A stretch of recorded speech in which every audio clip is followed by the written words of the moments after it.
Hello and welcome to Flory Models Kit Review Time. Today we've got, finally, after 50 years, a new tooled 148 scale Lancaster bomber. So what we've got down in here is HK Models 148 scale Avro Lancaster B Mark 1. Again, this is one of these ones where unfortunately we only got half an allocation in, and I'm a bit late to this because all of those kits went out to obviously people who had them on pre-order. This is the first time we've had a few kits left over, so the guys at PM have sent me one down so I can finally do a review of it. But as I said, I've been waiting 49 years for a new version of this kit to come along, and finally we've done it. Again, HK Models obviously did the 132nd kit. Don't get me wrong, it's massive. And it's to be honest far too big, a bit like their B17. So when they released the B17 in 148 scale, which we've done and done a full video build of it, fantastic kit, I was almost expecting this one to come along, and they have done it. So at last we've now got the legendary Lancaster in a decent 148 scale. Now don't get me wrong, the Tamiya one is a beautiful kit, but it is showing its age. At 49 years old, it's got raised panel lines. It's still got the original features, which are slightly incorrect because it was done from the one from Hendon. So like the undercarriage is a bit weird on that one, and various other bits and pieces are incorrect. So hopefully this one might be a little bit better. So lovely little bit of box art there. There we are on a raid, dropping the big cookie bomb and the smaller ones as well. You can see there, it's actually quite a nice bit of box art on that one, as you can see. So some of the ideas you scale up here, it's got its 362 parts. It's basically 65 centimeter wingspan, so it's got a huge old wingspan still, and it's 44 centimeters long. Okay, so some of the Cad shots, as you can see. So we've got detailed cockpit area, hopefully. Weapons bays, internals, all the various bits as you might imagine on that one. Okay, so your kit number for this one is 01F005. Okay, and a few of your different markings options down there as well. All right, so in the box you are greeted by a very nice big instruction booklet. I need a wider camera angle for that. But there we go, that's that one, which is quite nice. We've got the clear parts on a cardboard backing, which is actually a very nice touch as well. Okay, and then various items. So we've got down in here the wings. So that's our wings on that one. And then we've actually got various parts for our internals. These around here, you can see we've got the Bombays, we've got the gear. Okay. We've got obviously the fuselage halves, and again this isn't a small kit even in 148 scale, it's still a bit of a monster. Okay, as you can see, it very nicely done all the way down in there. There's your weapons, so there's that big cookie bomb, and then obviously we've got some props down in there as well, and then we've got the actual engine nacelles and the tail planes and things like that as well, so very nice. We also get a little bit of photo etch, as you can see, and we've got the markings down in there. And we do get, which I won't take it out because it's quite nice just down in there, a very nice print, which to be honest I wasn't expecting. I didn't even realise it was in there as well. So there we go, got a nice print for put on your wall as well, so you haven't got to cut up your box art for that one. So nice touch with that one, thank you Hong Kong Models for that. Right, so starting off with the instructions. They are huge, as you can see. So usual thing, starting off into the cockpit, you're working on the seats. Again, we have done the 30-second one, review of that one, and this one looks very similar. So we're working our way through all the cockpit parts. We have got some photo etch for some lap belts and various things down in there like that, okay? And then working a way back, we've got obviously this, this is the Bombay roof, and then obviously all the parts being added onto the top of it, and we've got the wing spar section going through the various things like that. So over on the other side, as you see, you've got all the other areas making them up, so you've got a nice detailed solid area in the front there. So we've got the wireless operator down here in the back, just by the wing spars, and then obviously the forward equipment with the cockpit up here on this. So obviously you've got the engineer station on the side, which is going to come down on here. All right, looking further afield down towards the back end as well, we've got another part coming to the rear. And then we're on to here. So again, we've got the clear parts being fitted down into the inside. You could probably get away with PVA glue in it, to be honest. A little bit of crystal clear in there, and we're adding more details to the walls. It's talking about opening up some holes. Obviously you've got the pitot tubes, various things on that being fitted down there on those. Okay, same along the front here, and obviously we've got the bomb sight being put together down in here, made up of some photo etch, going to go down in there in the front. So you do all your painting, all your bits and pieces, and then you can be bringing these two halves together, which actually doesn't look like a massive job. So it looks a little bit more simple than when we did the B17.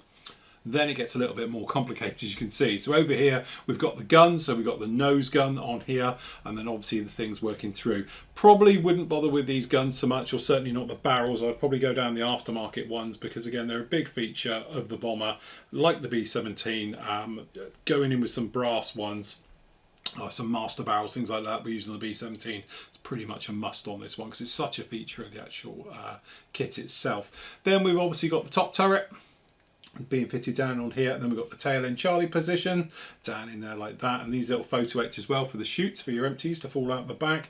Then we've actually got the glass parts. Now there's a lot been said about this glass part because it's got the blister. Nice to point out that these aren't like the 32nd one where you sort of, it's like double glazing, so you have got an option as well for the blisters on this one as well. Tail planes being fitted in there, hopefully the right way round, because obviously as we know the 32nd one did them the wrong way round, but it was a straightforward easy fix. Okay, so that's all those areas going in there like that. Looks pretty good. Okay, flipping it over then, working actually on the Bombay. You know, you're not going to do this now, but if you were, you'd be putting the actual bombs together, cookie bomb down in there, whichever way you want to go around and fit the bomb rows. I know there's been a bit said about the positioning of the bombs in here and the way they've done it, but again, it's something you could probably change them around as is required. We've got the groove tyre down in the back, okay, and aerial down the back end as well. And then for this particular version, which I didn't think this one had it on the Mark 1, so check your reference on that one, is the little bulge for the radar being fitted on there for the ground radar. Okay, and then talking about Bombay, so if you're doing Bombay closed up, you're going to be removing some of the parts. If you're doing them open, you're going to be splitting it and then doing it that way as well. Then we've got the actuators, obviously for the Bombay doors, front and rear, so that really gets your fuselage halves together. Okay, so there we go. You've got the collar being fitted at the back, and we've got the upward windows being faced on here. We've got the aerials, the various parts, pitos, all the things you're probably not going to put on now, but you can do some of them certainly, but the little breaky off bits, obviously you'd put them on last. Okay, differences for the actual blister for the bomb aimer's window at the front for the different versions, which is quite nice. And then basically it's on about clear parts being fitted down here, nose turret. But again, the chances are, if you're like me, I'll foam them up and those will all go in last anyway.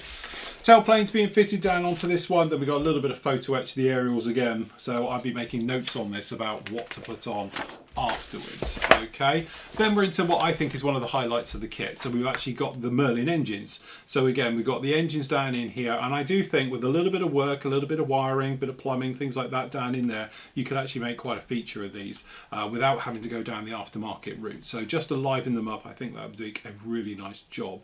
So we've got the props and spinners all being fitted together. We've got the gear going down there. Looks like we've got the smooth tire on this one, and then you're just putting in these engines into the engine nacelles and then fitting them all in, and then they're going to drop up into the wings and away you go. Okay, so again, taking care about all of these parts. We've got the flaps being fitted down onto here. We've obviously got the doors. You're probably going to be going open unless you're going to go for a nice in-flight look.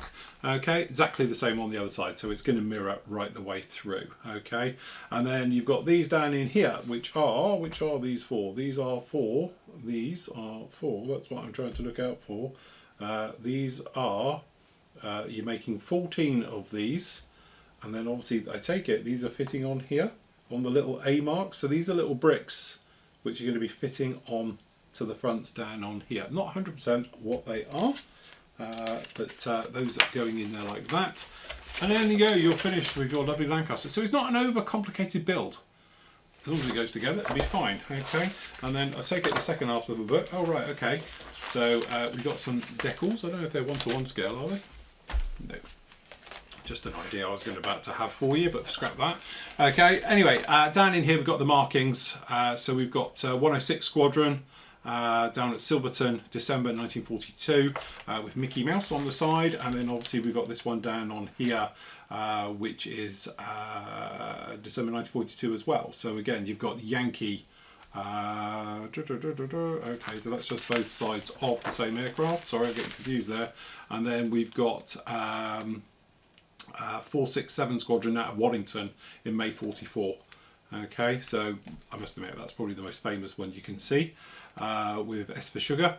Okay, down in there, and again some other little details being put in. So it's standard colour scheme on this one of dark earth, dark green, and then black underneath. Nice rubber black works well with that. Stencil data, to be honest, there's not much. For a big aircraft like that, as you can see, there isn't much of it going down there. And we've got a huge colour thing. So if your eyesight is failing you, a little bit like my eyes, being 50 now, my eyes are sort of, you know, feeling it a bit. I'm using magnifiers a hell of a lot. It's nice to have big instructions. Okay, so down in here we have the decals, and we've got a little bit of photo etch, which I think we'll have a proper look at. Okay, so we've got the photo etch, which again, there's not much, it's just basically lap belts and the various things to it, but it looks pretty good. It is covered in sticky tape to protect it all, which is a nice touch. So you've got these chutes down the back here for the tail gunner, and then obviously the intake one by the nose of the aircraft. So decals themselves look really quite nice. They're a nice solid colour printing. They're not thick, they are thick, but I think you'll get away with it down in there as well. We've got the walkways and all the rest of it. That all looks to be pretty darn good down in here.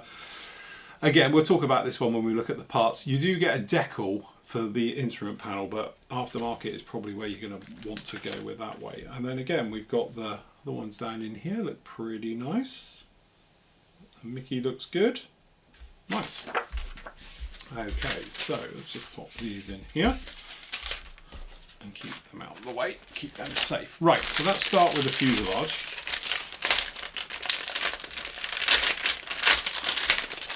Okay, so obviously I haven't built, to be honest with you now, the big Tamiya one for many, many years. It's probably been around about 15 years or so since I actually built it. The downside to the Tamiya kit has, and always will be, it's raised panel lines. So you've got the option of rescribing the entire thing or putting them in after you've taken them all out. It doesn't have riveting detail in that, but there again, we are looking at a kit that is 49 years old. So down in those days, there wasn't much of that sort of detail available. Now though, as you can probably see, that looks very nice. Very, very nice indeed. And I'm not, to be honest, I'm going to say it once and then I will shut up about it, is obviously Wing That Wings version, which was 30 seconds ago, we know, but there was rumours going around about a 48th one coming out as well and stuff. That had stressed skin. This does not have stressed skin, but it's something you could do. I've done it on many a plane. If you have a look through the video builds, B52 is probably the most noticeable one I've done it to.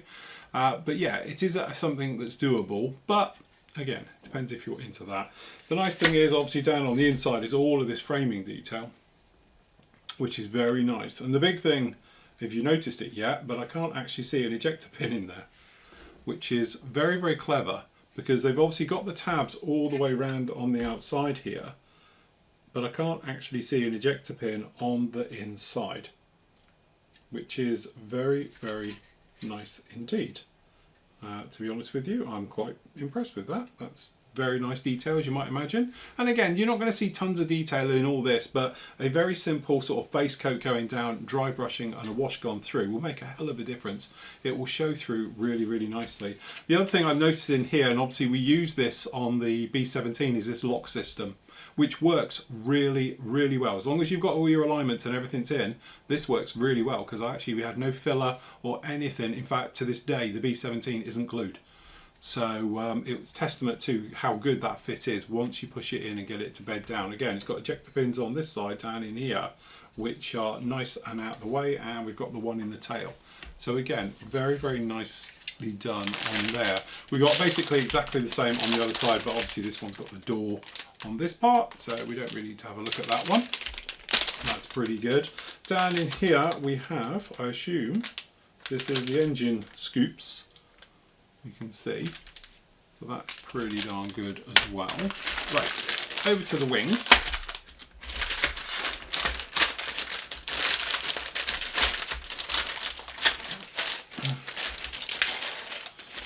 Okay, so we've done it the same way. So these, both parts of the wing. So we've got top part of the wing, and straight away you can probably see gorgeous riveting detail right the way through here. And I can't see any sink marks or any parts that are wrong in there. We do have moulded ailerons, which is a shame. It would have been nice if they were posable, but that's not so much of a problem. That's pretty nice. Also, you always have this join line normally here, and trying to get nacelles to fit is always a problem. So it's really nice to have this out, so that saves that problem. Okay, on the inside you can see there's lots of workings here. This is how this lock system Hopefully it works, goes in well. The only downside is it's top down, so it's not really a problem, but we have got ejector pins down in here. So you could get in there really easy with something like a skinny stick, because hopefully they're not more than or less than 5mm, and none of these are, so you could easily just take them clean out with a skinny stick with a few passes. But as you can see, very, very nice job indeed. That's pretty good. Okay, underside, again, really nice detail on this. You can probably see all that lovely riveting. Got the windows, the various parts. Pretty darn good the way they've done that, I must admit. And even in just, you know, dry fitting it as how they had it just then. Good at Jim.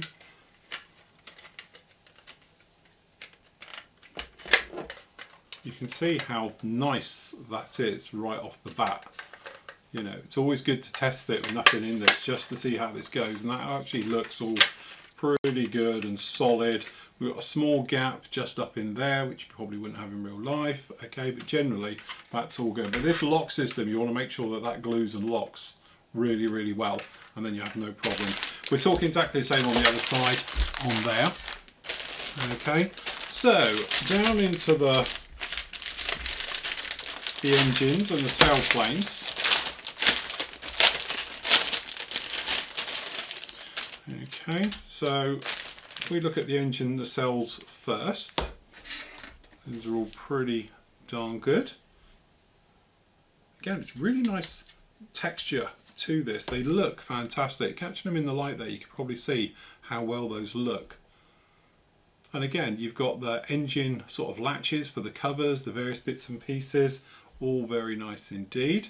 Okay, and then obviously we don't have any ejector pins inside these, but I'm sure the Bombay doors, there should be some little bit of ribbing in there. Surely I would have thought something. It wasn't just one piece, but it looks pretty darn good. And again, having the formers running through so you can look through, that's a nice touch. Again, really nice with all the riveting detail on the outside of the doors. So that's what I'm saying. You'd think there'd be some type of liner on the inside, but I don't think there is. Okay, so again, tails looking good, and we've got the back of the flap system down in here as well. And again, looking at this flap system, the riveting looks absolutely gorgeous on it. Very, very nice. The tails, and again, not posable rudders, would have been a nice touch, but we didn't get it. We did on the B17, that's the thing. And obviously the tailplanes being the fabric part and obviously the metal part as well, really nicely done, good textures on those. So yeah, insides of the tails looking good. And then obviously we got, this is the flap sections, and really nice. There's no ejector pins in this. I assume they've used the tops, these little pegs along the tops to get this out, and it's worked.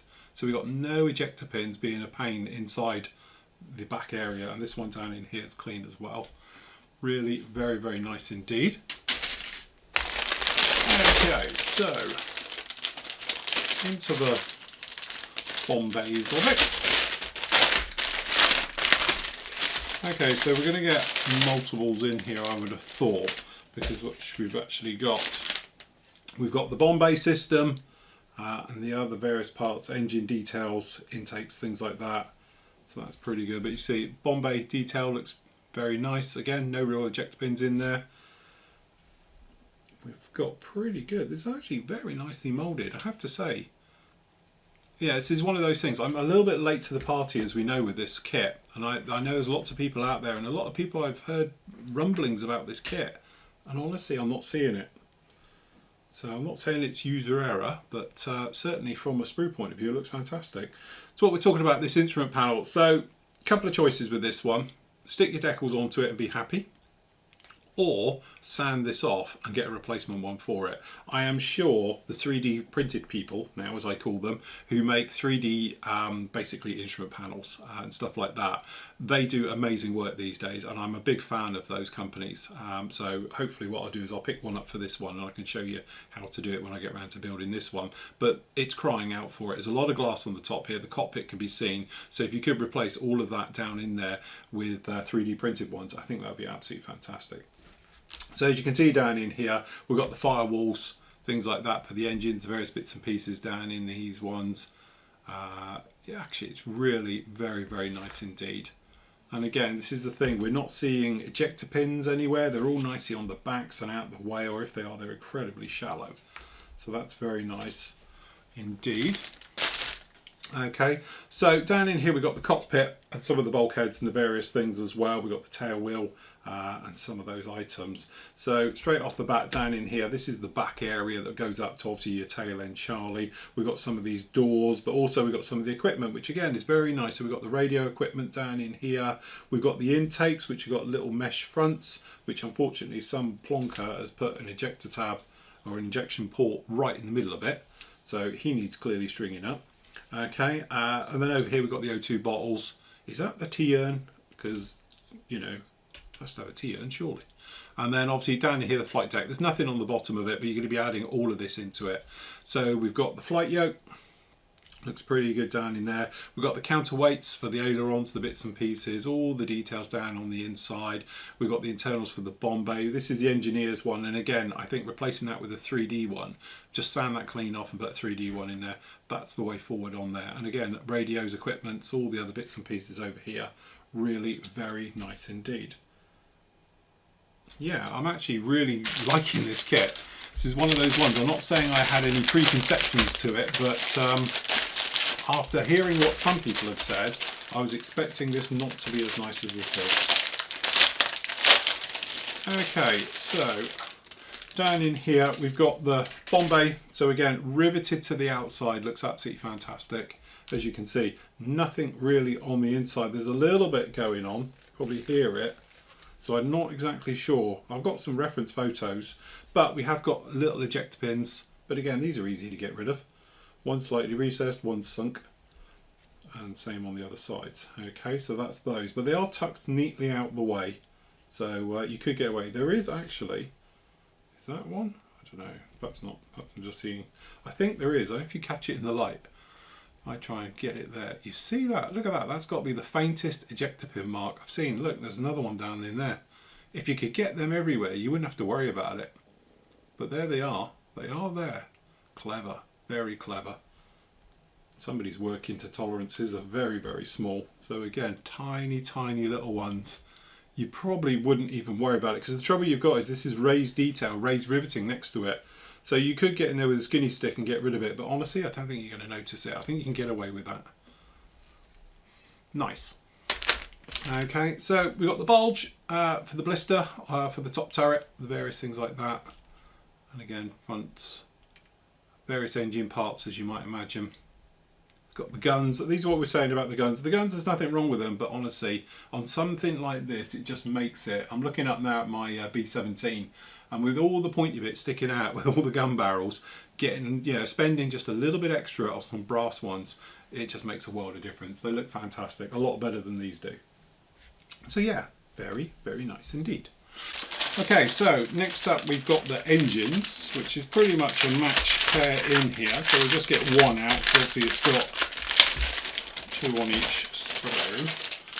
Okay, and again, looks very, very nice. So up here you see the gear. Looks very, very nice. Looks good and solid and beefy. Okay, and then we've got the engines. So we've got the gorgeous Merlin engines down on here. We've got the exhausts for them, we've got the spinners for the props, we've got the cross brace, we've got the wheels. So again, these are smooth. There is different types out there, but they are bulged weight on wheels, as you can see. So they are flat on the bottoms like that, you see. So that's pretty good. And then over here we've got things like the superchargers and the various things. Got the oil radiators, rocker covers, other side of the engines. That all looks very, very nice indeed. Okay, so last up we've got, just down in here, to be honest I don't think we really need to look at these, we've got the props as you can see them, nice clear bag, and we've got the bombs. And to be honest, there's no real detail on them or anything else like that. In fact, they're a little bit soft, I would have thought. But cookie bomb, I suppose it's a barrel. So yeah, very nice. Okay, last up we've got the clear parts, which are on a very nice thing, but we want to have a proper look at them.